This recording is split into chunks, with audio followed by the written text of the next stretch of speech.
Yo, what's up, everybody? This is me, Sincere, from the Sincere 81 podcast. We're back again with another video. But before we get started today, I want to go ahead and take that quick 30-second break. And I'll be back here with 2 and 3.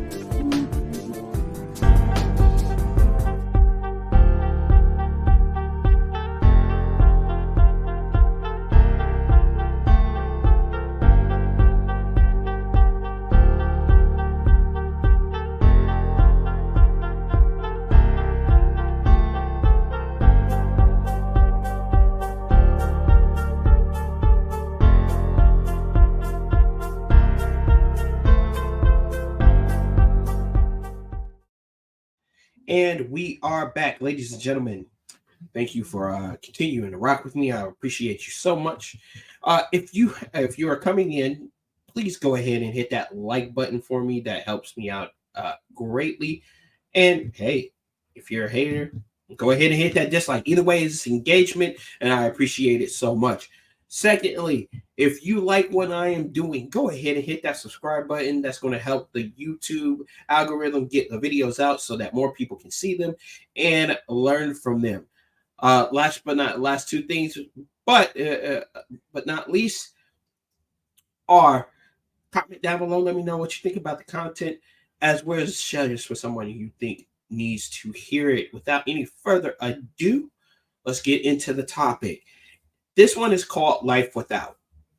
Life Without. Now, the reason for the title is I'm going to be talking about life without each other, meaning male and female. I'm talking about genders. I am not talking about anything else other than that, because there seems to be this conflation around whether men and women need each other.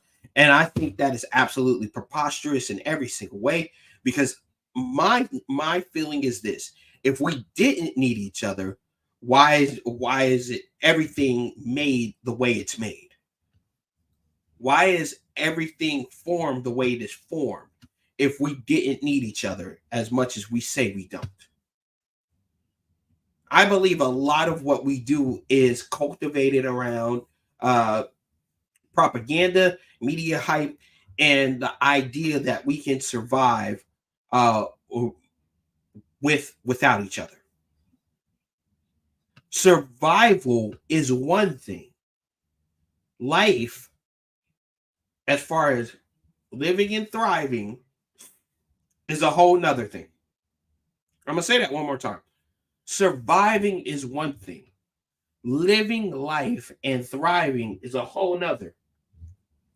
The Bible says this, and that's, as you guys know, I am a Christian. The Bible says this: He made them both male and female, meaning God. God made them both male and female, and He gave them He gave them, as in male and female, dominion over the earth, and said, "Be fruitful and multiply, fill the earth and subdue it." Meaning that both of you have a task.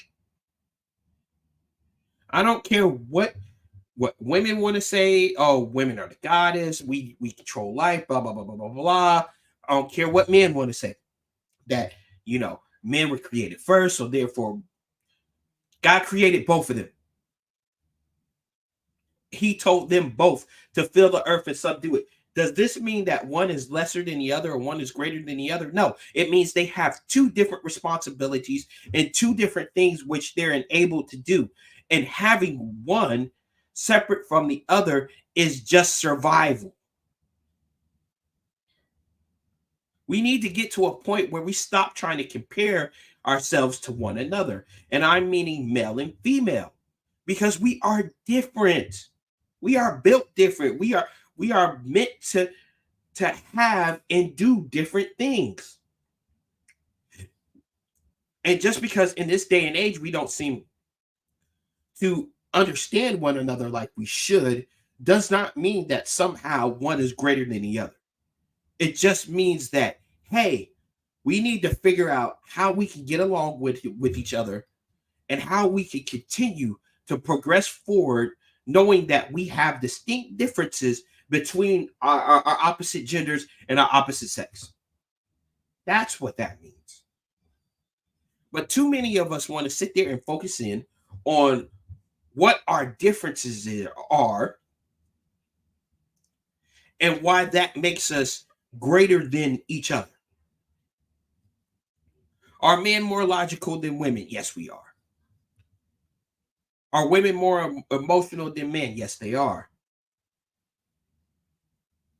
But women also cultivate culture. They're the ones that teach culture. Men don't necessarily teach culture.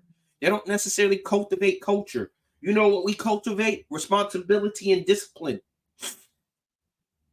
We put things together.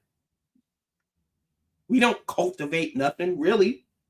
We don't even cultivate life. We have the seeds to life. The woman takes it and cultivates it. And I don't care or what you are at this point. You could be a red pillar and you can be a feminist. You can be a liberal and you can be a conservative. But if on either side you think we don't need each other, you are highly mistaken. Highly mistaken. The only way to thrive and continue to grow a society, continue to grow the world, and continue to move forward is we need each other. Now, what I'm going to do now is play a quick clip from the whatever podcast, and I'm gonna preface this by saying this whole discussion is about male and female, and it's coming from a male perspective, but it helps to illustrate what life could be like with one sex gone versus the other. Unfortunately, I looked on the internet and I didn't see much to where many illustrations of to where all females were gone, what it would be like without them.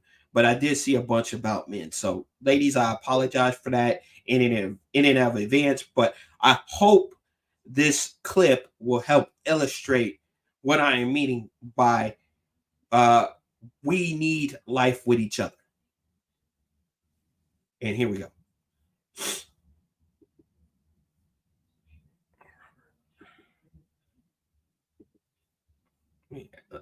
Let me add this. Let me go ahead and add that. And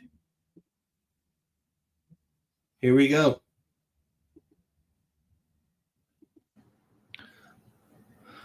So this is a man who is working on electrical lines.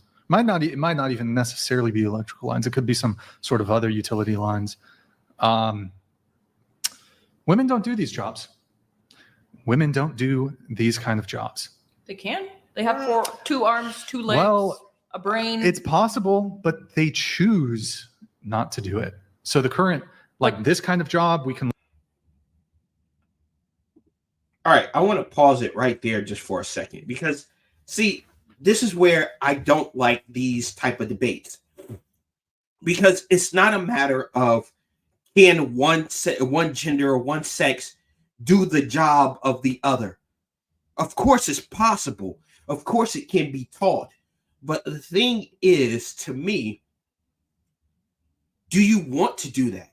Should you have to do that? That is the difference between life and survival. Once again, that is the difference between life and survival. So many of us want to sit there and debate survival versus living. Give me a second.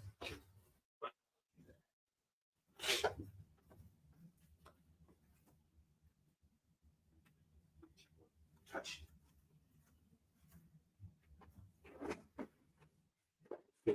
Excuse me, guys. My allergies are going crazy. But that's the difference between life, living, and survival. The Bear Grylls survival episode that every red pill man loves to bring up is another distinction of survival versus living.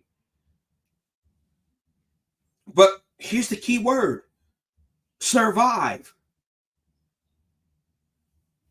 The show is called Survivor, not Living Lifer. You're seeing how long you can survive. The comparison is how long can women survive versus men. That's not life. Life is not a continued argument back and forth to see who's better. That's stupid. Let's continue.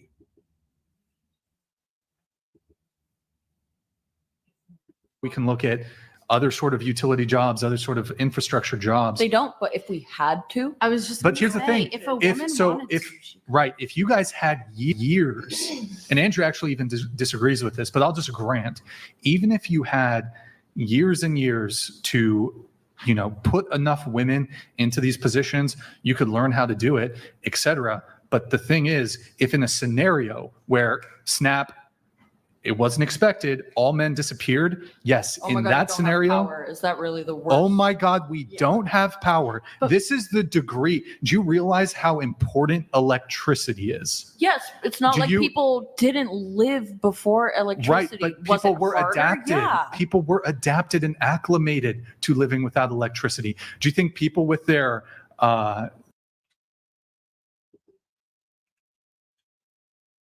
So, see, to me, that's another cynical argument, right?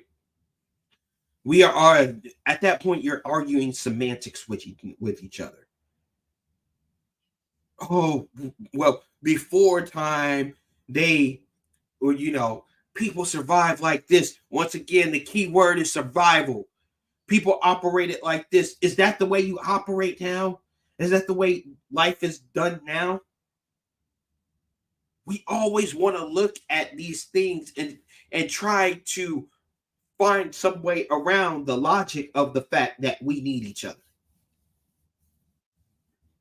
Instead of just saying, hey, look, men are different. They serve key functions in society, and women are different. They serve key functions in society. No, we rather argue back and forth about who's got the greater plight. Women carry babies, which can lead to a high mortality rate. Now, that has been somewhat alleviated with the invention of modern medicine and some of the conveniences that we have with hospitals and stuff like that. But nonetheless, it can still happen. It doesn't happen as often, but it can still happen. Men work more burdensome jobs to provide for families. We've seen the guy that was climbing either the electric pole, some whatever that is, in order to do his work. Dangerous jobs still need to happen in order for the society to thrive, which is the point I am getting at. Men and women play different roles, but it doesn't make one of us greater than the other.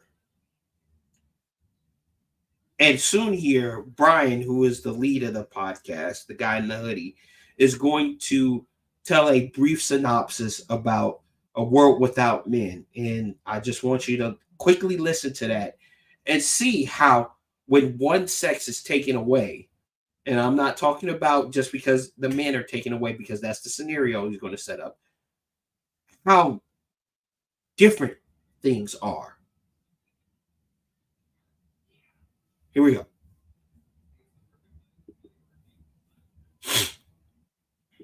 their pampered asses and modern comforts and conveniences will be able to adapt. But that's just one component of it.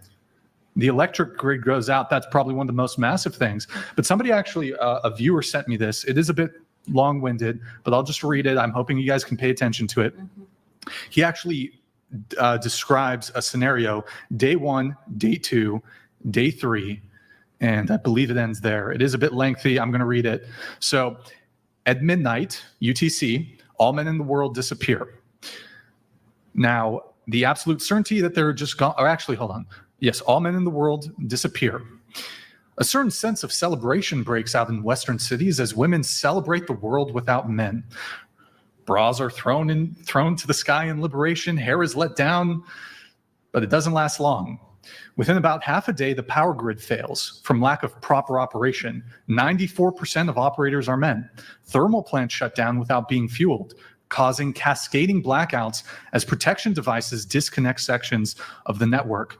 By night, there's no electricity unless you have your own generator. Day 2, come next dawn, everyone has realized that no one will be supplying shops. 84% of truck drivers are men. Panic looting begins with next to no law enforcement. 83% of police officers are men. There isn't even an attempt to impose order. And much violence takes place at this stage as women fight over vital goods. By that night, backup systems have failed and all utilities shut down completely. No water, no electricity, no gas, no telecommunications. Women will resort to lighting candles and building makeshift open pit fires for heating and cooking, leading inevitably to building blazes, which in the absence of almost all firefighters, 89% of which are men, they spread much further than they otherwise would. Day 3, the sun rises on an apocalyptic scenario. Fires that had started the previous evening are still raging across cities worldwide. The stink of smoke is compounded by rotting garbage and human waste, which, in the absence of water pressure, has been often just dumped outside of buildings. Millions of women by this point have already died. At this point, the entity that had begun the experiment, there's more, hold on. No, that's pretty much it. So is everyone That's just it. assuming that there is no, once all these men are gone, right, electrical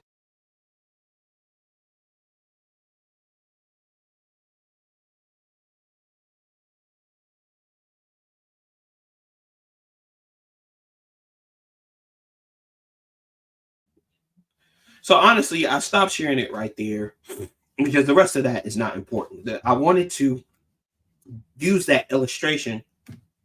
Excuse me.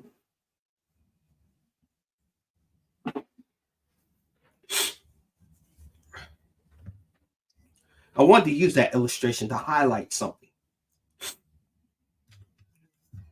In that particular story, it wasn't that, because the thing I love about that is he gave percentages. And none of that never said that women did not do any of those jobs. It was just saying the vast majority of men do those jobs.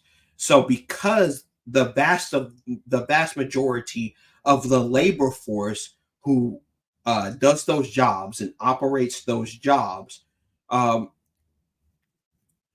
there's going to be a shortage in those particular areas, which is going to cause it to be harder for individuals to live and thrive. Not to survive, but to live and thrive. Right? And as he went on, the thing starts to get worse and worse. We can flip the scenario, right? Let's just say, poof, right? All of a sudden, every woman on the planet is gone, right? Well, who's in the nursing homes taking care of the elderly? Because the doctors are not the ones that go in there and take care of those nursing homes. Who are the ones that are going to run most of the customer service in there? Who are going to be the ones that help take care of the children? Who are going to be the ones to do some of the more tedious and minute tasks?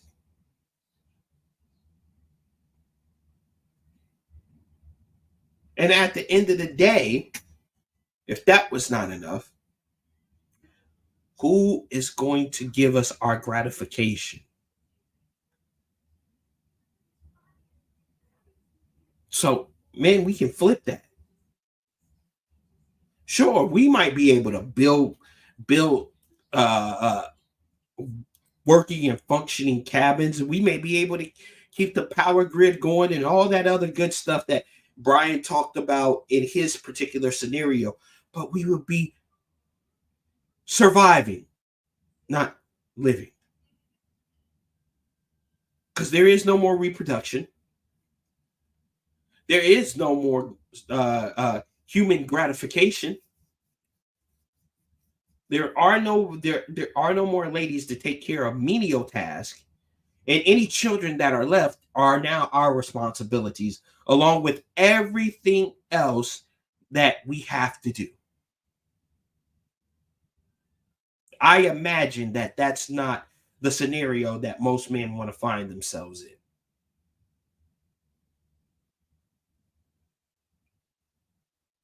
We need each other in order to live. We may not need each other in order to survive. Now, that's not the question here. That is not the topic. There is life without each other is poor. And it wasn't designed that way.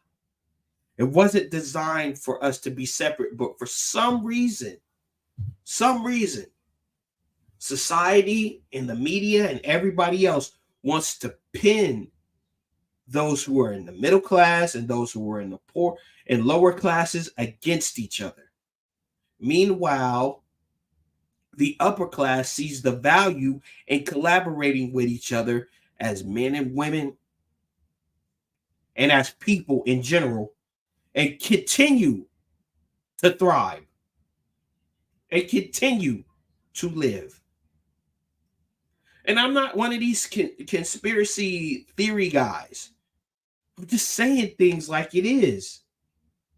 The people that thrive the most and get through life the way that it should be, or the way people ultimately imagine, are the ones that understand that we need each other. There is no I in team. There is no such thing as self-made.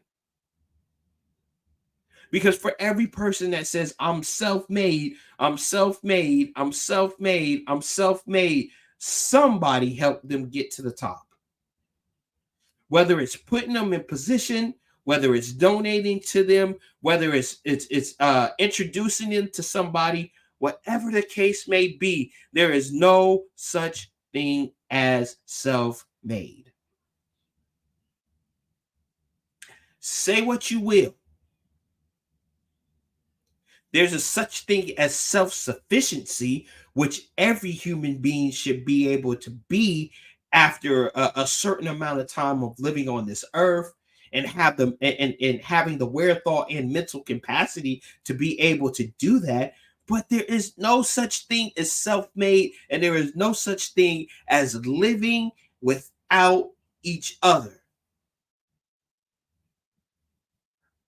I don't care what your purpose is.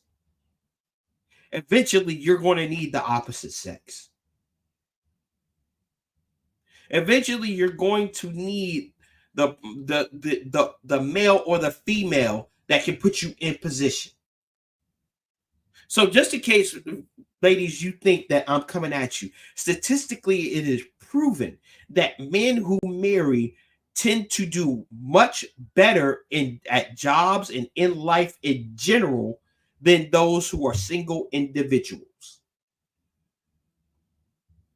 Statistics prove it. They tend to live longer. They tend to earn more money. They tend to be happier. And I know what you guys are probably going to say. You're going to say, oh, look at all the other statistics. How about the divorce rate? 80% of the divorces are filed by women, and blah, blah, blah, blah, blah, blah. And any other rhetoric you can think of. Cool. That's fine. They continue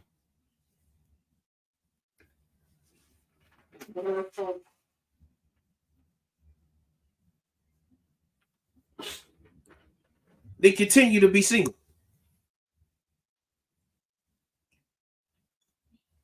Stop getting on panels. Stop getting on the internet. Stop getting on social media, complaining about the fact that you're single. People who are happy in a situation in which they find themselves don't go and look for circles and or a community or a safe space to complain about their situation. They just live. Which furthermore lets me know that the stuff that you guys are saying on both sides is a bunch of poppycock. Because you wouldn't be making as many podcasts, as many TikTok reels, as many Instagram stories, as many Facebook posts, as many YouTube videos about these situations and about this stuff if you were happy being without each other. If you had a life without each other. The truth is, you're just surviving. And I know what you're about to say. Oh, I'll make 6 figures. I got this, I got that. Cool. Great. Wonderful. Good for you. But Martha Stewart, who is now in her 80s, said herself she wished she would have concentrated more on family rather than her career. She's got everything that money can buy. She knows she's done all the stuff. She can go all the places.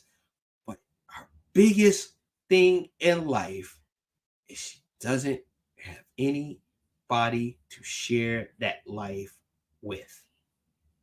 So now she's getting to the end of her life and she's just surviving. She's just living to pass away. Does this mean she's not finding any enjoyment? Does this mean that she is not doing things? Does this mean no? Absolutely not. I'm not here to bash or say there's anything wrong with that decision. But what I am saying is before you sit there and say all this stuff about this and that and blah, blah, blah, blah, blah, whatever it is you want to say, think about that decision. Think about where the place in which you find yourself.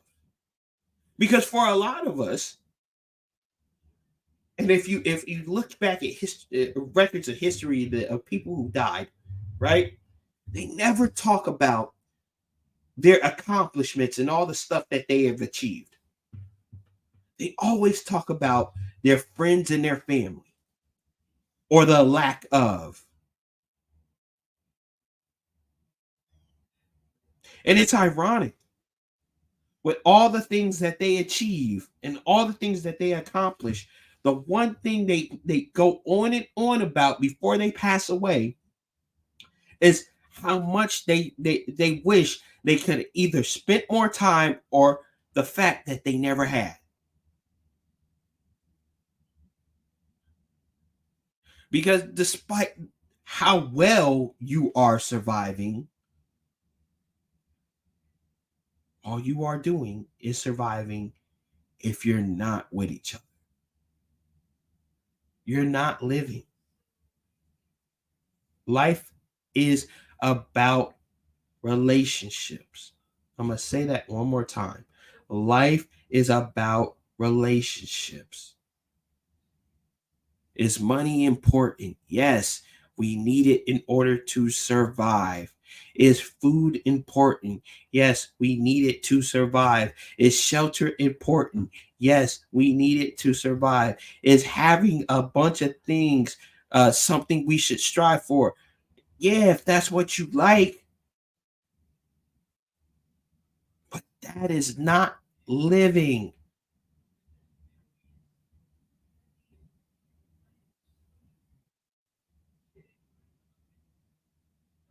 You can make a quilt. You can print a quilt with all your degrees on it. And sure, it may keep you warm in your bed, but that ain't gonna be. Once again, when you are on in those final moments, somebody can throw that quilt on you with all those degrees printed on it, and it's still not gonna mean nothing, because the only thing you're gonna be talking about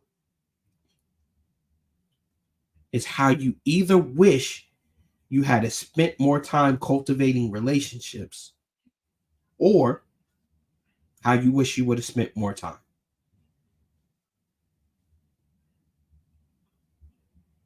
And that's all I really want to say. Anyways, everybody, check out the Standard 81 podcast over there on TikTok. I got plenty of videos up, as well as check out the Instagram at Sincere the Artist. I've started posting brand new content, promoting the youth service that I am now in charge of, as well as like, share, comment, and subscribe all down below. And if you need to get in contact with me, my link is always in the bio as well. You can reach out to me that way. And without anything more to say, I'm going to say goodbye. God bless, and I'll see you guys on the next one. Peace.